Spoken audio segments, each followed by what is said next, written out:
Welcome to the CEO and the Salesman podcast. I'm your host, Matthew White. I'm the salesman part of the title. Each week, I sit down with CEOs and entrepreneurs to discuss and dissect their journeys, filled with triumphs, challenges, and some good old-fashioned business wisdom. Get ready to laugh, learn, and be inspired as we dig into leadership, strategy, sales, marketing, and everything in between. This is the CEO and the Salesman podcast. Let's get on with the show.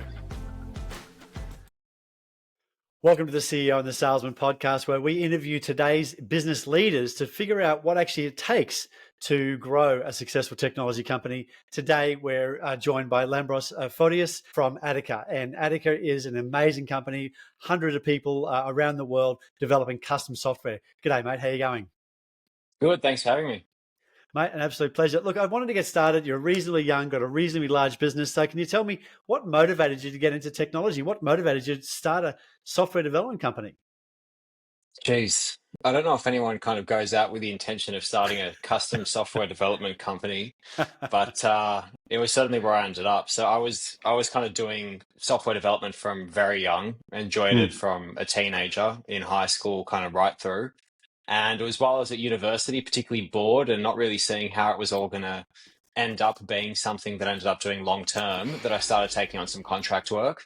Did that while I was a uni student, and then managed to land a few projects. One in particular was with an insurer in Australia, and off the tail end of that needed to hire some people. So as sad as it is, we didn't sit down and put together a 5-year business strategy and vision, mission, values, and all that kind of stuff. It was, we need to accept this contract, and to accept this contract, we need a legal entity plus insurances and everything else. So let's go ahead and do that, mate. It was a means to an end. I appreciate it's probably the most boring story you've had on this podcast, but it is, funnily enough, that is the most common story. Like they just, because engineers are problem solvers, and without a problem, they don't really have a reason to exist.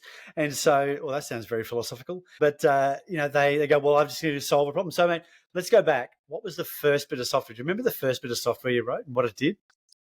Oh, from a contracting perspective. So when for fun, for anything, like literally anything. Fun? Yeah. For fun. The first piece of software I built was a website where you could download car wallpapers for your computer. You choose the resolution and you download that JPEG to your computer, pre-scaled and cropped and everything else. And you just be good to go. Well, MKBHD just came out with an app for that. You know, the guy, the podcaster, the reviewer, MKBHD. Oh man, yeah. If you've been on X over the course of the last couple of weeks, everyone's just ripping into that, aren't they? I watched a YouTube explanation, 15-minute explanation. He obviously copped it no end. So I watched a long explanation on YouTube over the weekend. Clearly, I was not really living my best life on the weekend, watching YouTube somebody explain their crummy product launch. But could interesting. Be worse, mate. Could be worse. That's right. Well, at least he's got publicity, right? So mine was I had a Tandy 16K color computer. So it was a 16K computer. It plugged into the television, and I coded for hours and hours and hours. And when I hit run, it just put colored dots at random points on the screen. And that was, and we had to save it. This is demonstrating my incredible age. I had to save the program onto a cassette tape. All right. Yeah. So I'll just get my walking stick. I'll see myself out. Yeah. Mate, so look, I'm fascinated by people who are running large organizations, because when I had my business, we had 70 people, and I was just a terrible manager of people. My wife ran everything. She ran finance, administration, customer service, software development, everything except sales and marketing. My little corner of the building was the sales and marketing corner.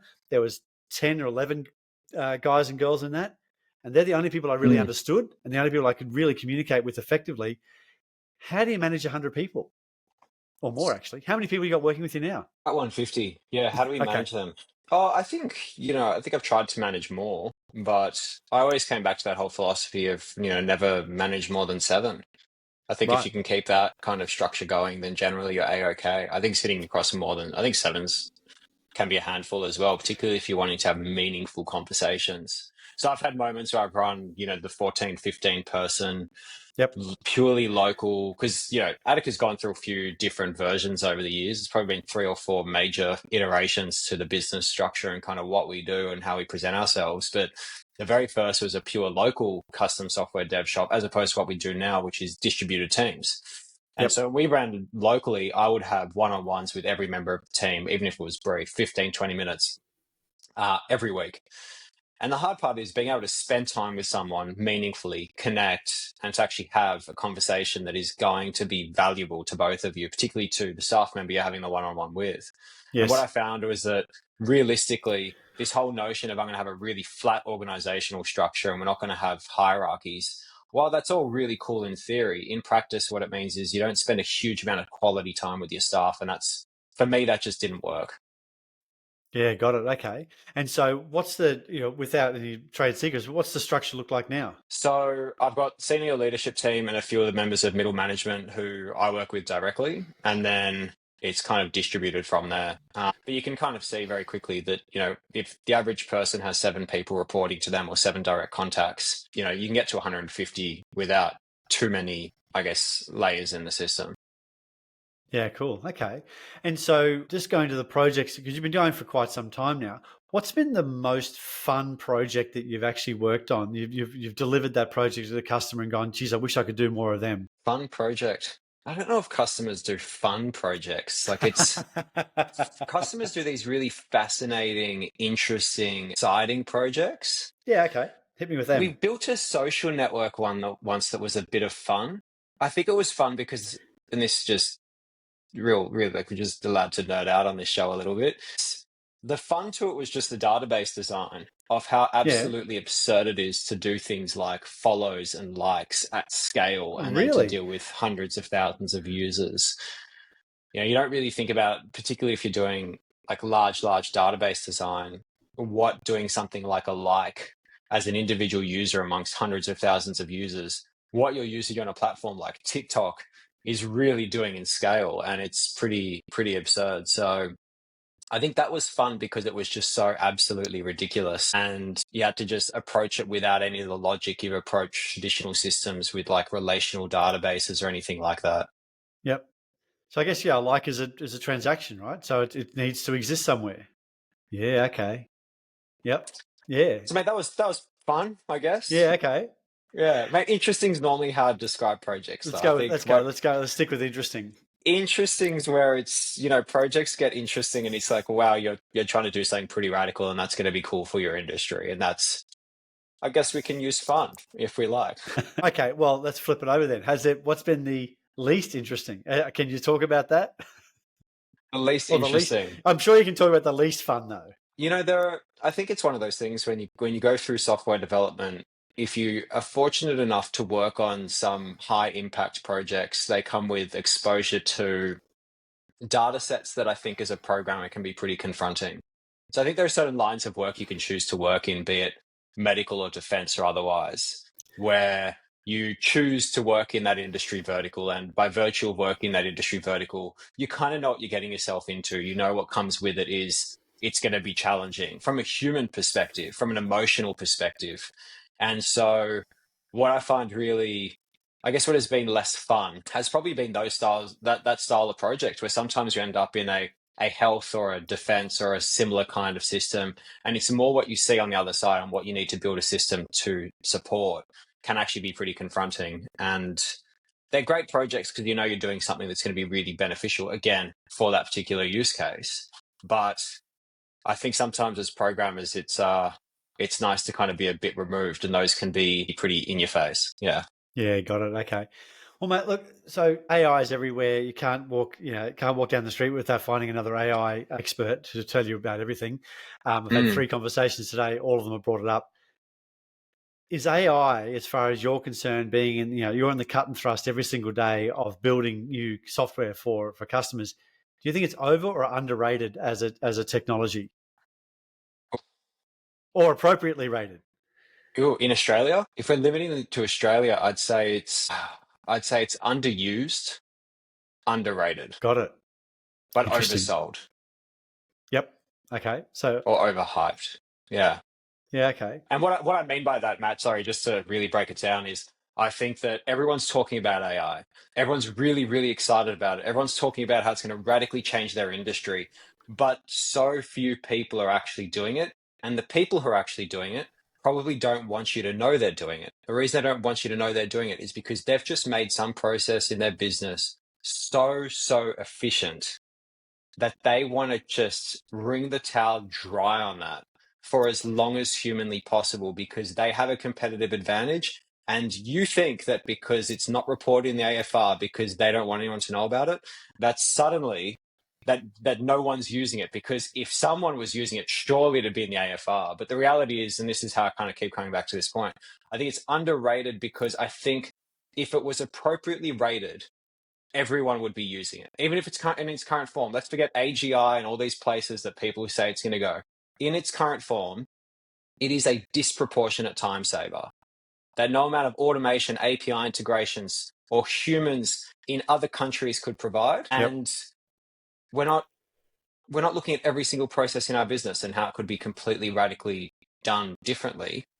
And I think that's a huge mistake. So it's, in my opinion, very underrated. So you've got, a reasonably large business built upon working with, and building out software. How will AI impact businesses like yours? If AI did not progress beyond its current point in time, as in its current level of capability, it would augment my industry.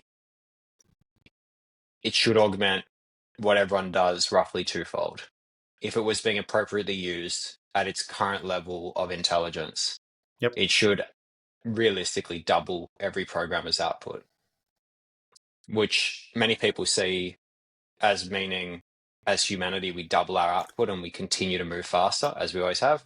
Or some like to think it means we'll halve our software development cost until your competitor moves twice as fast. So, so that's if we state the current point. Now, if we continue to advance at the point that we've seen things move historically over the last couple of years, and we fast forward, 2 to 5 years, and we go through that kind of radical shift towards artificial general intelligence and businesses becoming fully autonomous, software development as a services industry, I think, gets very close to ceasing to exist. Now, that's not to say that 3 to 5 or 2 to 5 years from now it doesn't exist. It means the technology there is there to question whether it needs to still exist. And I think if we get to that point, there are a lot of other industries that go in the same time frame. In other words, that dissolve during that journey as well.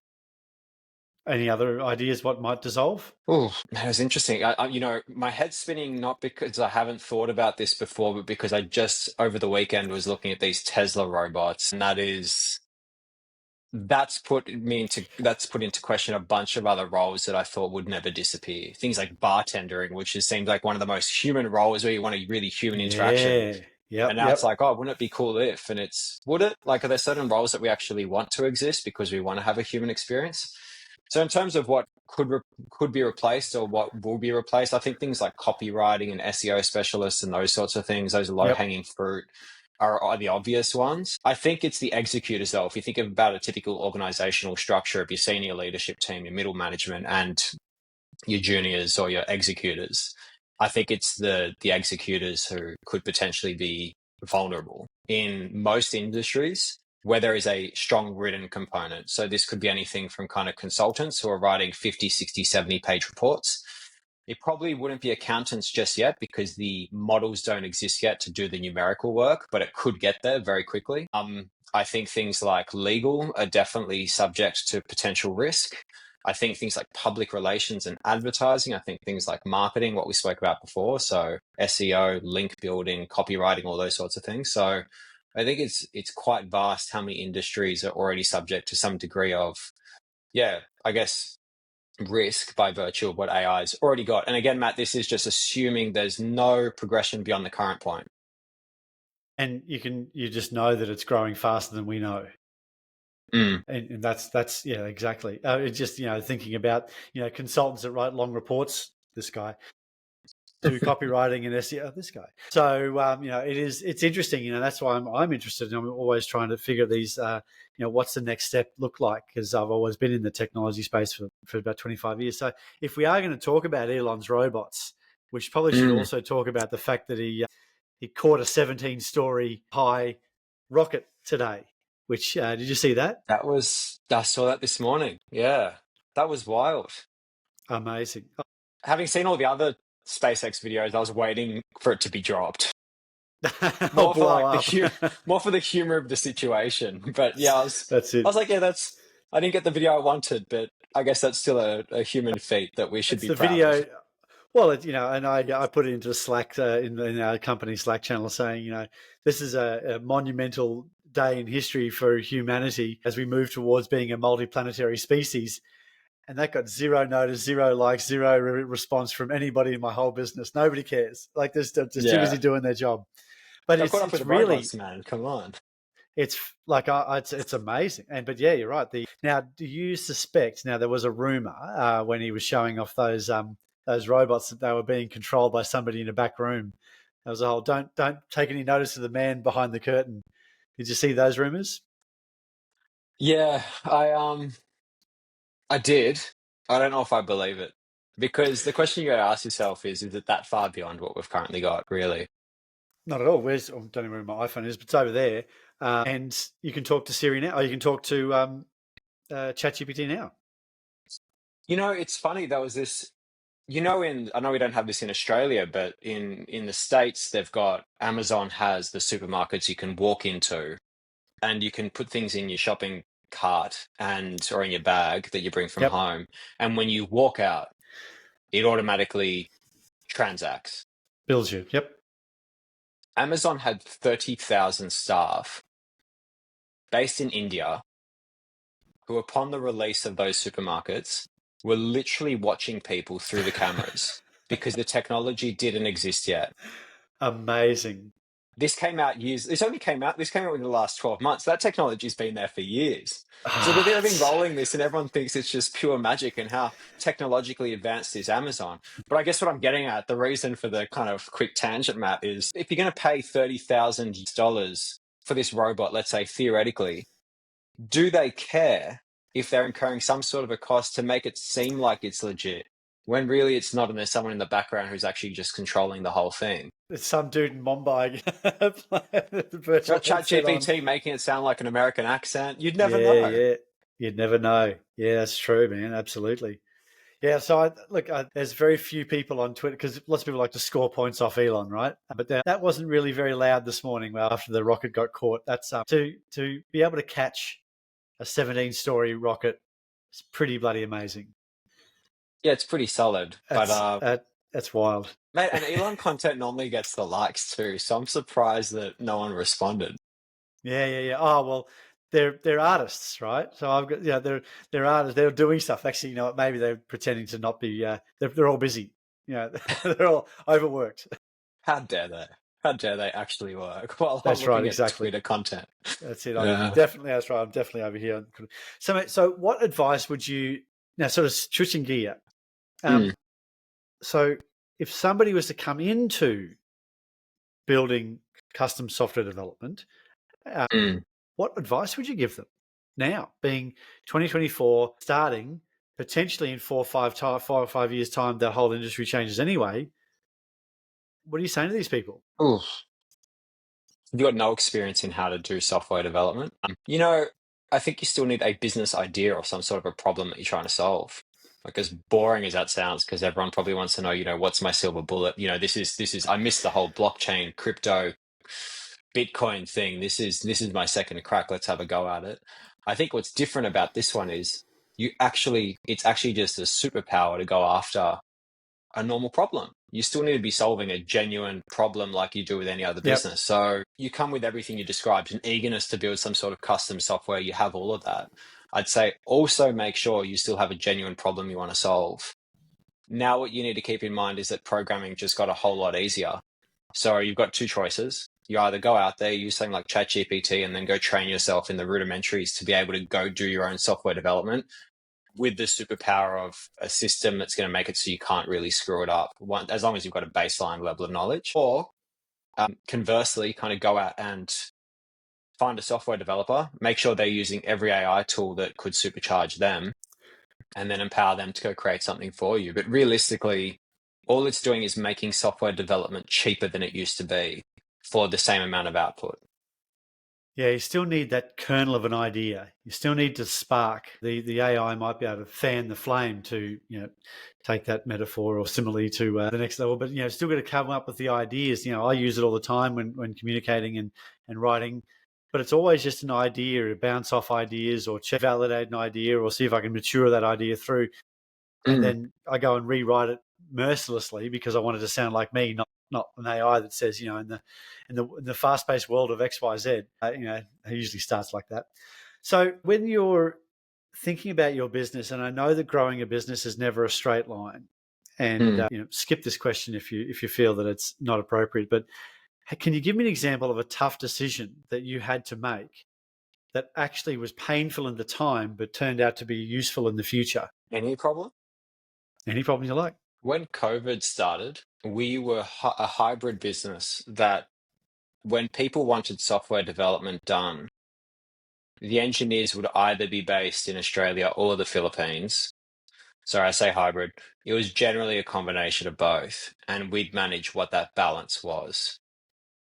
It was generally to make it so that the local software developer did all the high level thinking, they spent time with the customer, and then offshore was when all the kind of execution and heavy lifting happened. I think what I saw is that when things started shifting and we're all forced to work from home, that's where we actually made a decision to kind of fold the part of our business that was local software development talent and push fully offshore. And it was on this assumption that work from home was here to stay. It was on Mm. this assumption that people would prefer offshore and the cost benefit it brings, and that if people are going to pay for a software developer to work from home, why should I pay for someone who's going to be paying for rent in Bondi, Surrey Hills, the CBD, the North Shore, wherever it may be? Or I can get someone who is also going to work from home, but is going to be funding their lifestyle in Manila, which has a disproportionate cost differential. Yes. And so we made the hard decision that we believed that was the way the world was going, and that work from home would become the norm. And while it seems like the jury's out on that, it seems like it's going to be a constant kind of back and forth. But I think if we know one thing for sure, it's that that whole culture shift led to people being much more accepting of their software development team working from home. Yes. But what we know on top of that is that having remote workers is something that 6, 7 years ago was just not really as widely accepted as it is now, where now it is, I would say 90-95% of companies do it in some capacity, even if it's for something non-software development related. That's where we made a decision that I'd say at the time was incredibly hard, because it did mean letting go of those team members locally that we had, Yeah. which was Right. not an easy thing to do. Yep. We had a super tight business in Sydney. It was like a little family, which was really cool. It was really fun. And we had to kind of part ways with that kind of whole model and gradually shift towards having a mostly Philippines model with our core Mm. leadership team based here, and then almost start from kind of ground zero again. And we did that in July of 2020. At the time, we had 2 people locally, and we had 4 people offshore. So we had a team of 6. By the end of the year, that scaled to 23 across Australia and the Philippines. By the end of the year after, it was 74. And now we sit at about 150. So it was a good decision. We now employ a lot more people, Yep. and in a really impactful way as well, because the businesses that we partner with here to actually set up remote teams are absolutely awesome. Great values, generally strong mission in terms of what they're trying to achieve, and we're able to be a part of that.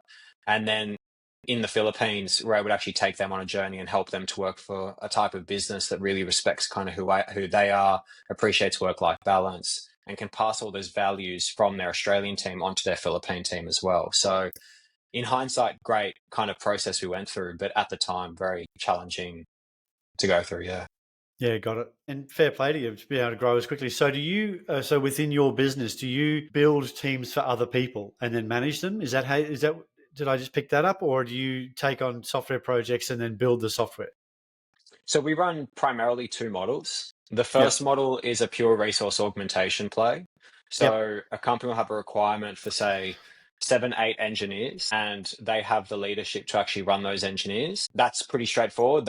We get these engineers, we mobilize them, we make sure that they can be run by the company's Australian team moving forward. We run workshops to get them all kind of well acquainted and make sure they're familiar with Philippines business practices and ways of doing things, so it's super smooth. And that, funnily enough, that actually constitutes about 70 to 80% of our business. The other 20 to 30% is actually dedicated pods. So it's, hey, we want this whole team, and the team is a project manager or a tech lead. It could be a series of engineers, scrum masters, and the like. And we compile that team, make that team then available exclusively for that client. But we don't actually do kind of fixed cost, fixed scope project delivery work.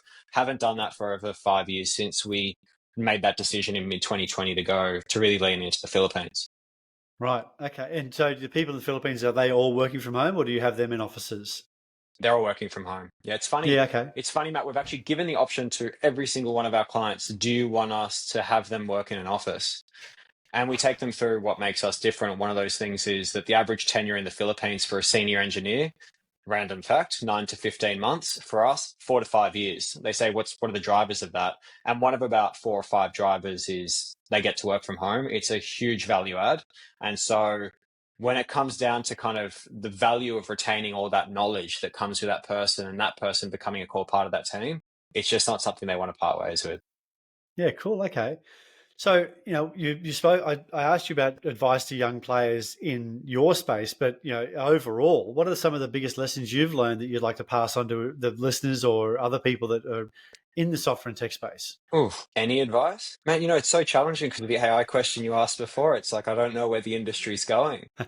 I think for someone interested in getting into this space, like you'd want to move fast because I think this space is going to evolve. And I think if you start from where we are now in 2 years, I think it might be a bit too late because the industry will be moving so quickly. But I think it's kind of like the roller coaster, like it's going to be crazy. But I think anyone on the ride now, will be here for the journey, but it might be one of those moments where it's a bit of a J curve with what happens. So I think if anyone wants to get on board, I'd say get on stat, because if we go through that major growth trajectory, the challenge is, I think getting on halfway through that journey is going to be really, really hard. I'd say if you're interested in getting in, get in now. Yeah. Yeah, cool, man. Cool. And so over the course of your career, how many times have you felt that there's been an inflection point other than that one in COVID, other inflection points that you've had that you've had to make a tough decision, or that's pretty much been the main one? There was another one, that's one of the big ones. The other kind of substantial one was at the start of 2023, after we went through all those interest rate hikes, Yes. because kind of 95% of our clients are Australia based.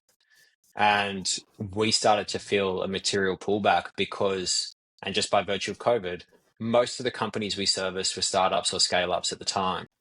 And Right. so with venture capital funding pulling back, I think it was 95% year on year, we started to really feel that kind of disproportionate shift because the funding stopped. When the funding stopped, the companies, the scale ups didn't want to invest in much in their tech because they wanted to go into kind of maintenance mode. And by complete virtue of that, we just had to go into, let's preserve this for as long as possible. So we had to pull back a fairly considerable chunk of our local team in Oz, and hard decision, but also helped us to kind of reposition our offering, go more towards the medium market. So now we work almost exclusively with medium-sized businesses between kind of circa 50 and 500 staff, and it's an incredible place to be. So it was a necessary transition for us, shifting our target market instead of our underlying value prop, but one that we certainly been better for the overall kind of integrity and sustainability of the business.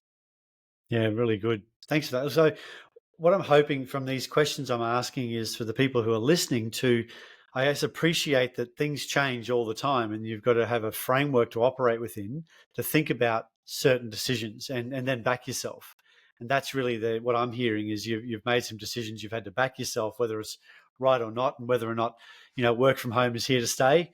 I've been working from home for 14 years and feel like it's time for me to go back to an office. I sold off a business about as long as that ago. Spent a year living in Bali, and now I do miss the office. I miss those conversations around the water cooler. So, how do you have anything like that? I can see that you're in an office today. Do you have a combination where you do go? Do you work from an office as well? Yes, our Sydney team does Mondays and Thursdays in the office, and Got it. then every other day is work from home. But I guess it's just one of those things as well where everyone's a lot more understanding to, I've got to leave the office early to do pickup, or I can't come in today because I've got this medical appointment. So I'm glad kind of COVID normalized that a little bit. Yeah.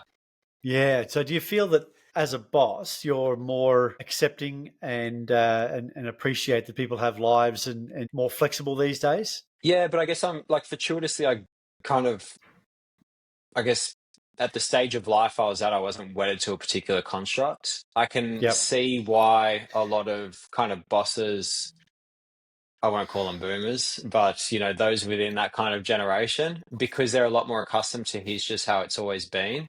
They're Yep. adamant that everyone getting back in the office is the way that things need to be done. But I guess me personally, because, and I'm not an advocate for 100% work from home. I don't think that works either. Like there's something different about meeting someone face to face and building that genuine human connection, Yeah. which it sounds like, Matt, is what you're kind of missing a little bit. But, mate, yeah, I think a balance is always, and it's about striking the balance that's right for you. But 0 days versus 5 days, I don't believe in the two extremes. I think it's somewhere in the middle, and it's about finding out what midpoint's right for your business. Yeah. So how do people solve for that? I don't know. Start a podcast and interrupt people and ask them about their lives. Mate, it works. It There works. you go. That's so. So when it comes to your daily habits, so do you have a particular daily habits? How do you set yourself up for success? Running all these people, you're running a very successful business in Sydney. Do you have a way to get yourself into that right mindset, or you just sort of wake up ready to hit the ground running? No, I definitely don't wake up feeling like hitting the ground running. Definitely have the off days. Definitely have the days you wake up at 3 a.m. and you just can't get back to sleep because you've thought about something that you need to do the next day, and writing it down on a list doesn't necessarily get rid of it from your brain. So, Yep. no, I think for me, yeah, there's the things that I know help me every day. But it's also about just feeling your way through it. So, there are a few things I like to do from an exercise perspective, either running or doing strength. I love to meditate. So I think it's just about a matter of kind of feeling your way into kind of where am I today and what's going to be best for me. I don't like to be prescriptive that, Mondays and Thursdays are cardio days and Tuesdays and Wednesdays are strength days and Fridays I'll meditate and Saturday and Sunday I'll work out one of those 2 days. It's like you're constantly adapting. You'll eat something different one day before bed. It'll throw off your insulin levels, and then suddenly your sleep's going to be massively deteriorated as a result. And it's like, okay, but then you're doing cardio the next day. Like, are you really setting a program that's there to service you? And so this is where I always come back to. I think there's certain things that you want to do. It might be doing cardio 3 days a week. It might be going to do strength 2 days a week. But if you're not adaptive, or at least for me, if you're not adaptive as to kind of how you do it, then I really hope you wake up exactly the same every single day, because I don't know how you'd pull that off and actually enjoy life and do the thing that you need in that moment to turn up the right person. Right? Because like, Matt, if you're going to a sales meeting, as the guy who I know has been to a bunch of sales meetings, right? Just a few. Yep. You want to be able to turn up present. But the thing is, if you wake up and you're just having one of those days where it's like, you know what, I'm going to do some form of exercise today, but this morning I actually just need to sit down, have a coffee, maybe do a breathing exercise, maybe do a meditation, because if I go exercise, that's actually going to make me more tired. And I'm going to rock up to this sales meeting being pissed off. So it's, well, actually, maybe I need to just give myself what I need now instead of Yep. being like over routine. I appreciate some people do routine, but I just don't know if it serves them in a particularly good way. Yeah, I've got a routine, but I so last Friday, because I go to the gym every day, which is clearly not very evidenced. But I'm at the gym every morning. My ability to discipline myself to go to the gym is offset perfectly by the amount of food and drink I consume. So Wow, so it's you're a going wonderful there. balance. Yeah, yeah. It works. I have to work really hard to have a very ordinary body, but sometimes I do. I get the gym, and literally it'll be I'll just walk around chatting to my friends there, and or maybe do some movements. Half an hour I'm out. So literally, my wife will go, "Oh, so how was the gym this morning?" I said, "I did zero. I did zero lifting of heavy things. And why is that? Is that because you just didn't feel it that day? Wasn't feeling it. Like, and I'm not going to beat myself up about it, but I can't lay in bed either. So the alarm goes off at 5, and I'm just going to lay in bed and start planning my day. So I might as well get up, Yeah. go to the gym, drive the people I get to talk to who aren't a shareholder, they're not a stakeholder, they're not a customer, they're not an Mm. employee, they're not anything to do with me. They're just other people I know, and that's actually a nice place to be. Is I don't have any, there's no expectations on me for that Yeah. hour or so, or half an hour, however long it takes me. Which is great, man. As long as you're not checking the. See, this is my thing. If you're going to go anyway because it's part of the routine, fine. But then you don't have permission to then check the box and be like, I did my chess session for the week. That's when Yeah, I'll no, normally go into. So what I'll do is I'll take the day off. I'll be like, you know what, I'm actually not yeah, feeling it today. I'll yeah. do a breathing exercise. But then what I'll do is for that whole day, I'll talk so much smack to myself about like how incompetent I am. And then the next day, I'm just going to hit it so hard because I haven't been good enough. You just got to do it. Well, you got to give yourself a break. I take the break that day, and then I feel it the next day. Yeah, that's it. You beat yourself up about it. No, that's yeah. Well, that's something between you and your therapist, I think, Lambros. Yeah, yeah. Right, write that down. No, mate, look, it's been a really great conversation. I've certainly enjoyed what you've got to say. I'm excited about AI. I'm certainly excited about getting a home robot to vacuum and stuff, because that's my job on a Saturday, and I'm over it. So I'm keen for Elon's robots. Mate, is anything, any last points or any last thoughts you want to share with the nice people listening or watching? I think just, whatever you want to do, particularly if it's in the technology space, just go ahead and do it kind of straight away, and definitely don't chase the financial side. Just chase what's exciting, because there's so much exciting stuff out there at the moment. There's always a way to monetize it. So lead with the excitement, see what comes next. Love that. We'll finish up there, mate. Thanks very much for your time today. Thanks for having me. See you, mate. See you, Matt.